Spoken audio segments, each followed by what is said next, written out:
Welcome to the Wear, Wag, Repeat podcast. I'm Tori Mystic, here with my dog Lucy. Together, we're interviewing cool, creative women entrepreneurs whose work is inspired by their dogs. Do you dream of working alongside your dog? Then sit, stay, and listen to the latest episode. On this episode, meet a woman who adopted a dog while serving the Peace Corps in Africa, only to get home and realize that highly processed American dog food made her pup sick. One day, she found a flyer for a dog food cooking class, and it's fair to say that that class changed her life. Listen to hear how she turned her home-cooked recipes into a business. Emily Lagasse is the founder and CEO of Fedwell Pet Foods, a Boston-based company offering the only 100% natural pet food on the market. Fedwell products are based on Emily's home-cooked recipes that she used to heal her African dog Fenway after he got sick upon their return from the Peace Corps service in Togo. Every gently baked bag of Fedwell contains recognizable ingredients anyone would be proud to serve their family. Fedwell is currently carried in specialty pet stores across New England and on Fedwell.com. She's also preparing to launch her first retail store in the Boston area to help pet parents fully address their pet health needs. Hey, Emily. Hey. You have a lot going on. I do, yes. This is exciting. I'm excited to talk with you. And actually, we met through a former podcast guest that I had on, Jen Sotolongo. So how do you know Jen? She's of the blog Long Haul Trekkers. You know, I almost forget how Jen and I initially got introduced. I think it was kind of a connection like this where someone said, you two have to meet. And, you know, Jen is traveling or travels frequently around the country and other countries with her dog, Sora, and she had interviewed me for their blog. And that was kind of how we started our relationship. But since then, we continue to network and put each other in touch with really cool people in the space. That's awesome. Yeah, you guys are both world travelers and dog lovers. So yes, a lot to talk about. Yeah. Yeah. So tell us about, let's rewind way back to when you were in the Peace Corps and you met this little pup and sort of like the origin story of Fedwell and Fenway and Emily. How did you guys all come to be these three things all together? Yeah. Well, I joined the Peace Corps in 2008. And I began my service in June of 2008. And I knew even before I left for Togo, I was pretty sure if it was at all possible, I would be getting a dog while I was there. I had wanted a dog my whole life. I'd never grown up with dogs. And it just seemed like a really great opportunity to bring a dog into my life at a point when I would be very alone in a very rural place and have a lot of time to devote to training a dog and raising a dog. It just seemed like the right time. So when I got to Togo in June of 2008, I had that in my mind. And then in December of 2008, I actually got Fenway, December 30th, 2008, and brought him back to my little village in West Africa. No running water, no electricity. So we lived in my little house and you know, it was a great experience. It was a great place to raise a dog. I really didn't have anything of value that he could ruin as a puppy. And so it was a very easy puppyhood where he could be outside playing a lot and with me all the time. That's awesome. So when did you guys come back to the United States? So my service was 27 months. And I stayed a little bit longer. We ended up coming back September 2010. And shortly after we got back, there were a lot of adjustments for both of us because I hadn't been home the whole time I was there. And, there was a lot of adjustments. He had never seen, for example, a sliding glass door. So it took a little while for us to train him that he couldn't just charge through those. Aww. He had never heard a doorbell. He had never heard a phone ring. There were all these differences in his life here, but he quickly adjusted. The thing that he ended up having the most trouble with was the diet here, because when I was in Togo, he was eating a lot of rice and beans, a lot of locally grown produce, a lot of fresh foods. And, when I came here, immediately I took him to the vet to make sure all his vaccines were up to date and just kind of get a full range of baseline tests for him and started feeding him foods that the vets were recommending, and his health just really declined after he started eating a commercial diet. Oh, wow. So, okay, so previously when you guys were in Togo, he was just kind of eating whatever you were eating, pretty much. So it Yeah. was all human grade, it was all fresh Yeah. stuff from around the area. So I think for anyone, it would be a huge adjustment to start eating heavily processed food with preservatives and all that kind of stuff. So you started making him food, I guess? Yeah, well, after a few months of just, seeing how melancholy he was, he went from this vibrant puppy running around all the time to just kind of a subdued pup who, had stomach issues, he had allergies. You could just tell he wasn't himself. And so I kept saying, I wish I knew what I could cook for him that would satisfy all the nutritional needs that he has. And I went out for lunch with a friend, and we sat at a table, and there was a bulletin board right on the side of the wall here, and it had a flyer that said, "Learn how to cook for your dog." So I took one of the tabs, and I went to the class and learned a lot and started cooking for him. Oh my gosh, that's like fate. Yeah, it's kind of one of those things where it's like, it was meant to be. And, if I hadn't taken that class, I'm not sure I ever would have gone down this path. Right. So I'm just curious, like, did any of the vets or anybody have any recommendations of like eating a raw diet or anything like that? The vets didn't steer me in that direction, but a lot of the store owners tried to. They were trying to help me find something that he would be less reactive on. And I did try raw diets. I tried dehydrated diets, I tried frozen diets, I tried baked diets, extruded diets. I mean, I tried them all. But unfortunately, it just, at that time, it was not what was right for him. He just wasn't doing well. Right. And I think that like right now you can hardly go on any kind of dog website or blog without hearing about raw food. Like that is one of like the hot topics right now. And like, I almost feel like people talk about it as like it like will solve all of your problems. Like every day will be sunny and gorgeous if you just feed your dog raw food, but it doesn't work for everyone. Like I could never make my own raw food at home. Just I'm not comfortable having that much raw meat in my refrigerator because I don't really eat meat that much myself anyhow. And so it's interesting to see like some of the other solutions that people come up with. Cause that like, it's almost like people who do CrossFit and do these extreme like paleo diets, like the extreme solution isn't always right for everyone. So, you sort of found what was best for your dog and it's working really well for other dogs too, I guess, right? Yeah, I would say any kind of diet like that is hard to sustain for either people or dogs. But you do have to find a diet that fits with your lifestyle and the way that you want to care for your dog and checking in to monitor their health. And, there are diets out there that work for different dogs better than others, for sure. Yeah, sure. So, okay. So you came up with this food, you took this class and Fenway started to feel a lot better. And so why did you decide that you wanted to like start a whole entire business and feed every dog in the world?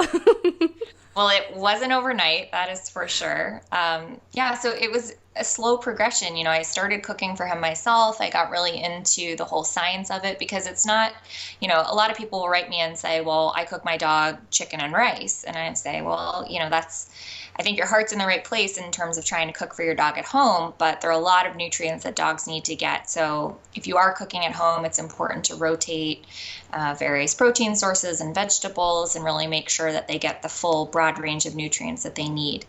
I just learned a lot through that experience of cooking at home. And also it was incredibly difficult to plan all those meals and buy all of the produce that I need and cook it all and separate it all and freeze some and keep some in the fridge. It was a lot of work. And through that experience, maybe 6 months later, Fenway's doing great.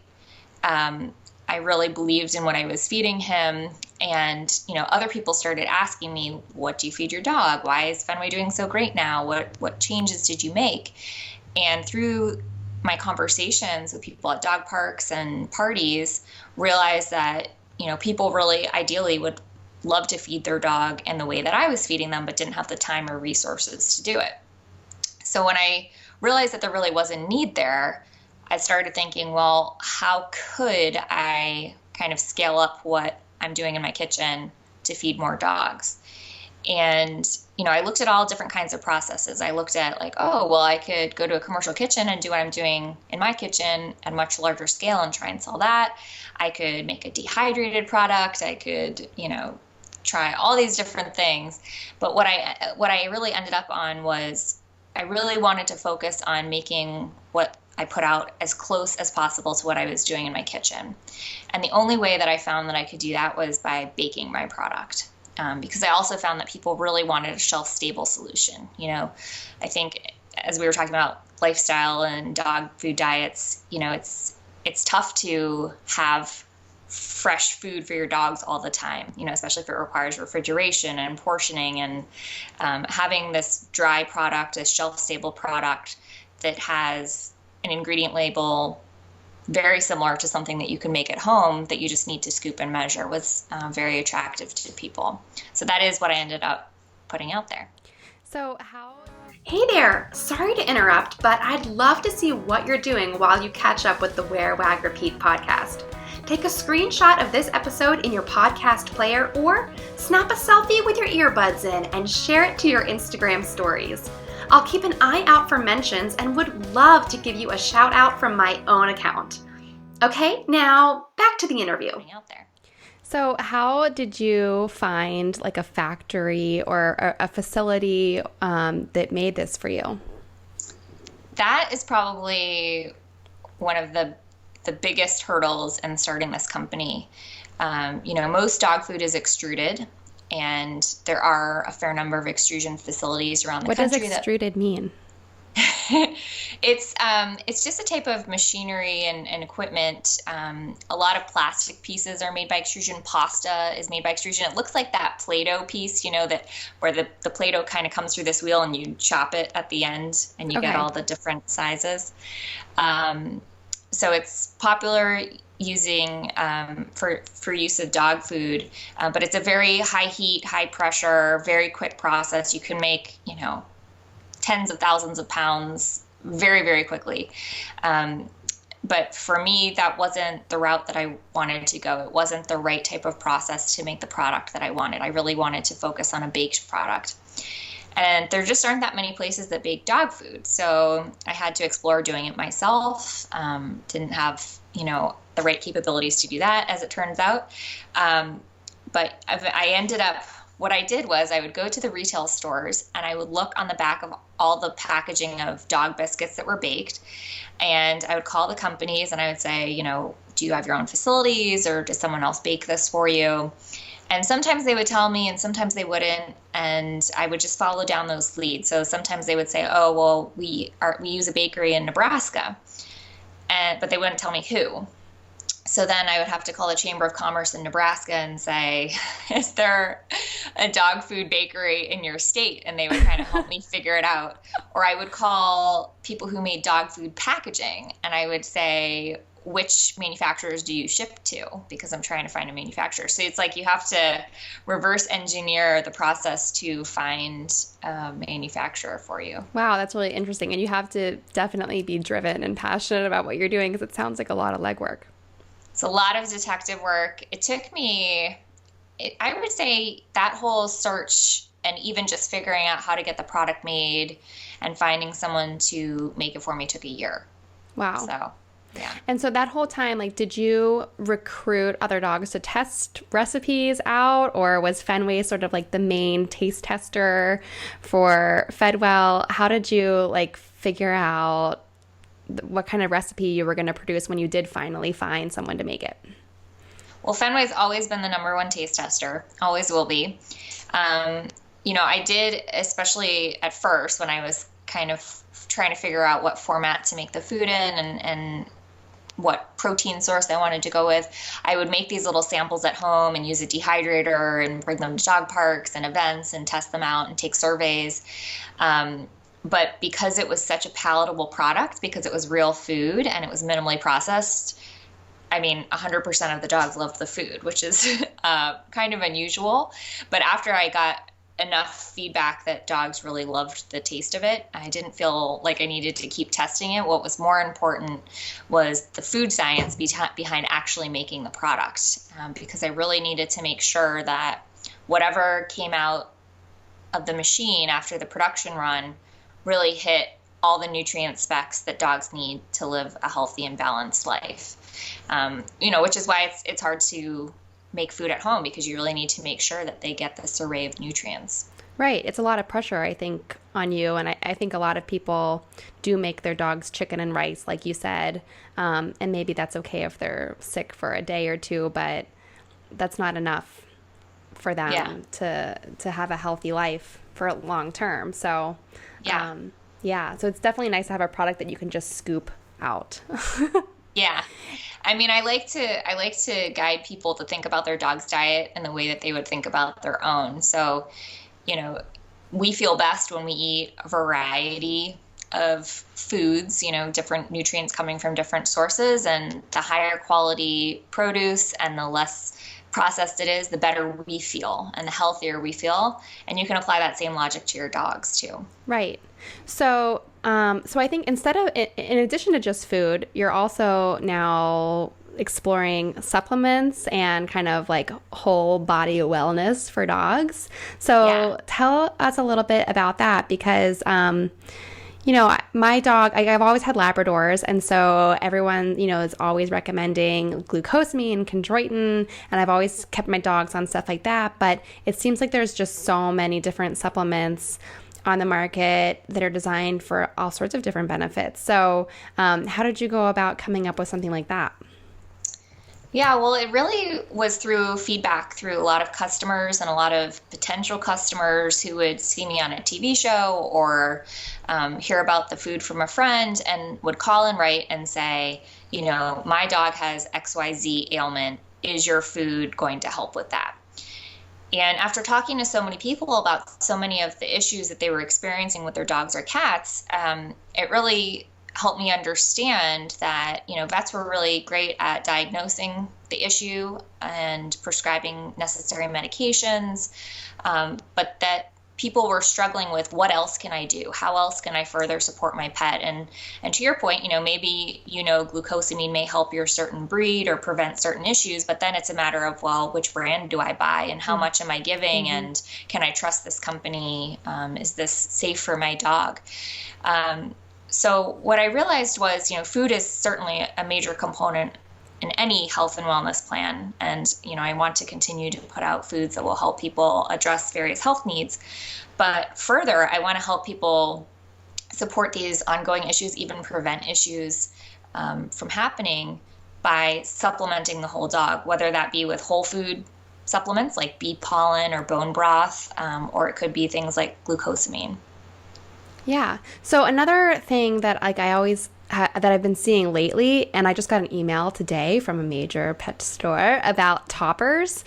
And if people aren't familiar with what a topper is, it's basically they're marketed as like something to make your dog's food more appealing, to like lure them to eat it. But it sounds like your food is already pretty appealing to begin with. But like a bone broth, like topper is like something that you could do, right? Yeah, and I think a lot of people do. Bone broth has a lot of benefits. And I've talked to a lot of people who we currently sell a dehydrated bone broth that you just reconstitute with water, and a lot of people will put that right on top of their dog's food. It's obviously very palatable and a delicious supplement for them. So what are some of the benefits of bone broth? Like, why would someone want to add that to their dog's food? Well, it's been proven to actually support your immune system in a bunch of different ways. It also has a lot of benefits on gut health. So they've done some studies, and leaky gut is a thing that people have been throwing around, where nutrients actually seep out of your gut, and you're not able to absorb nutrients properly, and it leads to a lot of declining health. And they've shown that the properties of bone broth actually help plug those holes, and that can actually help restore your ability to absorb all these nutrients. Oh, wow. Yeah. I did not know about that. I just thought it was kind of like a trendy hipster thing. Yeah, I mean, I could go on and on. There are lots of benefits. To me, though, that's the most important one in my mind because it's something that really heals from the inside out. Because once you can fix your gut health, everything else kind of falls into line. Yeah, that's so interesting because I do think that the toppers are mostly marketed, and I guess bone broth's not what you'd ordinarily see as a topper, but it can be.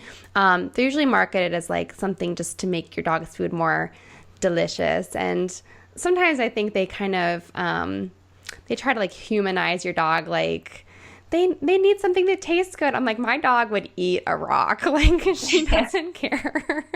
Yeah. But I think that it's interesting to know like how many additional nutritional benefits you could have with something like that. Yeah, absolutely. And I mean, there are little whole food supplements that you can add to your dog's diet that really do have some positive effects, like bee pollen I mentioned, or even goat's milk.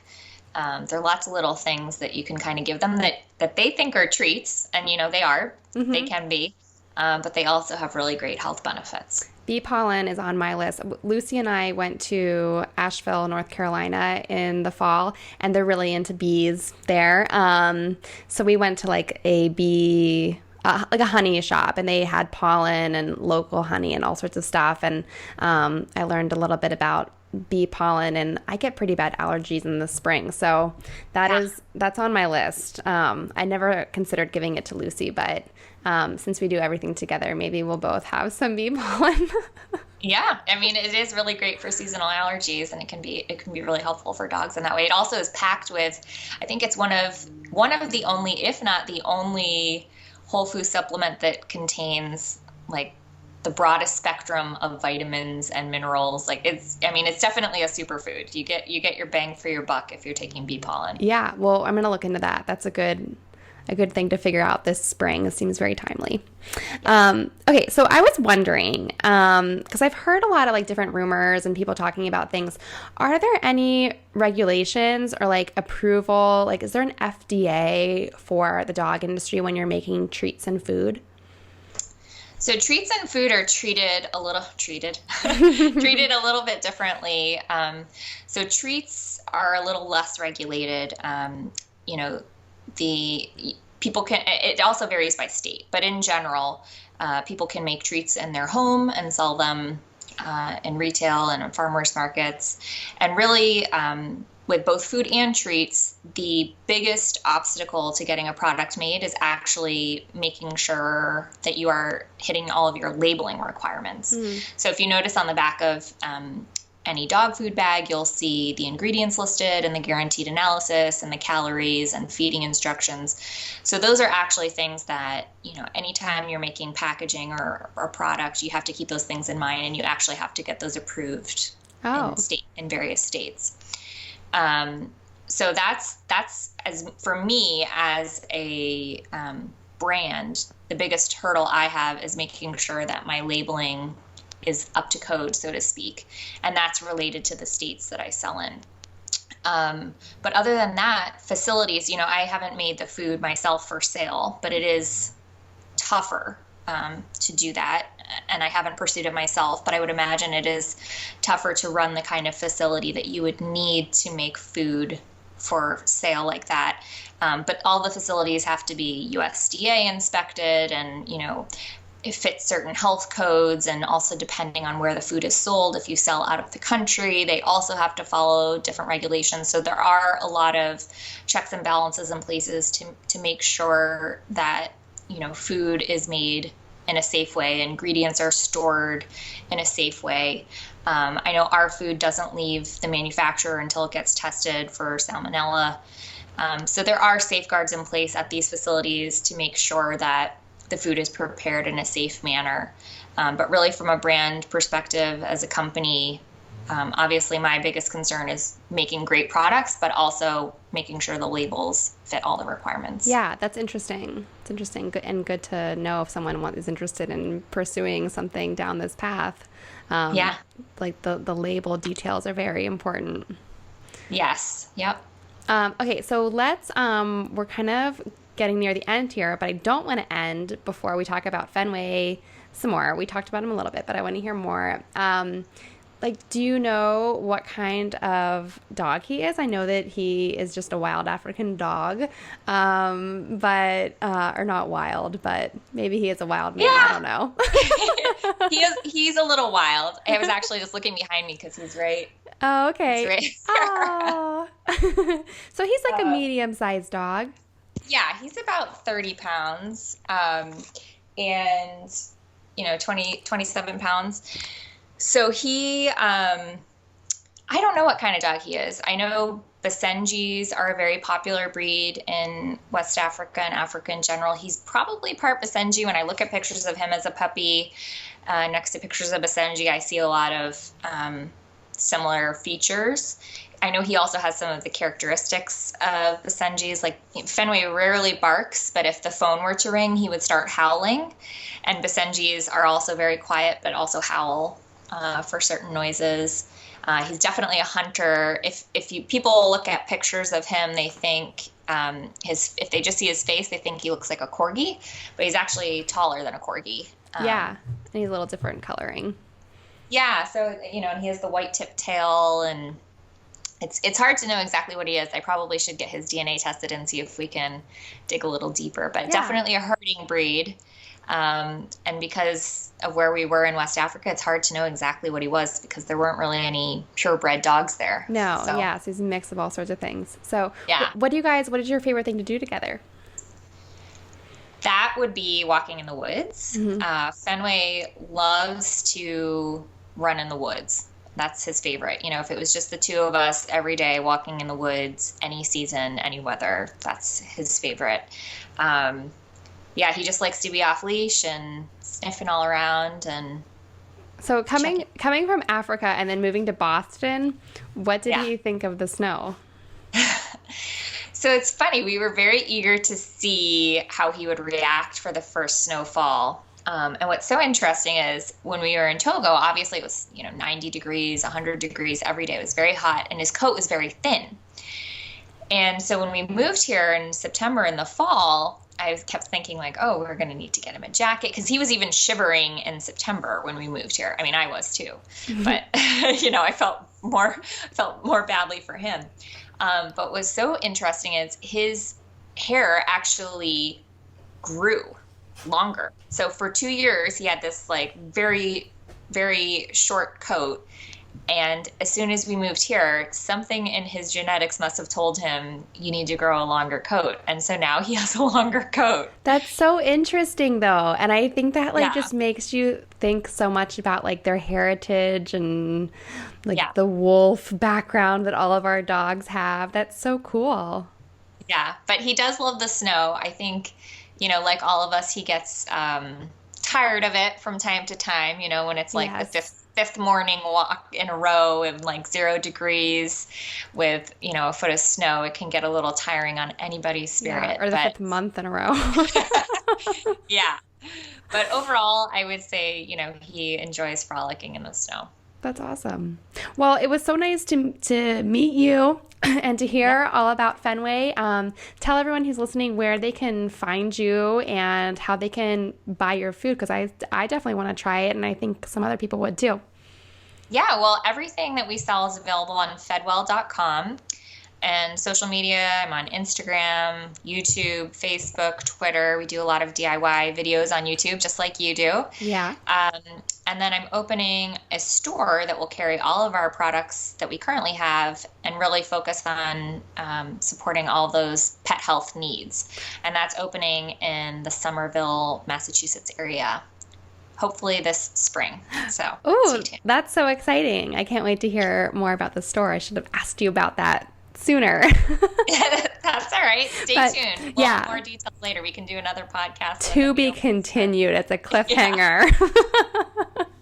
All right. Well, thank you so much for your time today, Emily. And I look forward to watching some of your DIY videos and hearing more about the store too. Okay. Sounds great. Thank you. Thank you for listening to the Wear, Wag, Repeat podcast. You can fetch show notes for this episode at wearwagrepeat.com. If you like what you hear, please subscribe so you don't miss an episode. And until next time, Lucy and I will see you around the dog park.